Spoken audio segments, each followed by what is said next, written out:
কাছে আবদার করবে, আল্লাহ বলবে রে ও জাহান্নাম একটু অপেক্ষা কর, আমি আল্লাহ বিচারটা শেষ করিয়া নেই।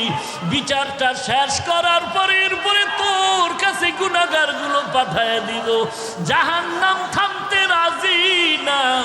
আল্লাহ তাআলা বলেন ও জাহান্নামের শিকল দিয়া ধরে রাখ, জাহান্নামকে শিকল দিয়া বেঁধে রাখ।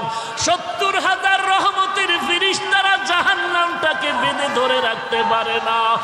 আমার নবী সিজদায় পড়ে কাঁদেন, ও আল্লাহ জাহান্নামের ভিড়াও ভিড়াও, আমার একটা উম্মত জানো জাহান্নামে না যায়।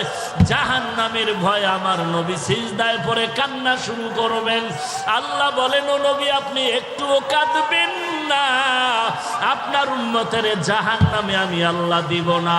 আল্লাহ কুদরতের হাতে একটু পানি দিয়া ফেরেশতাকে বলবে জাহান্নামের গায়ে ছিটায়া দাও। আল্লাহর দেওয়া কুদরতের হাতের পানি জাহান্নামের গায়ে ছিটায় দেওয়া মাত্র জাহান্নাম পেছন দিকে দৌড়াবে। ফেরেশতারা বলবেন ওরে মালিক, শিকল দিয়া যেই জাহান্নামের ধরে রাখতে পারি না, একটু সামান্য পানি দেওয়া মাত্র জাহান্নাম পেছনে চলে গেল। এটা কেমন বরকতের পানি? এটা কি জমজমের পানি নাকি কাউসারের পানি নাকি আবে হায়াতের পানি?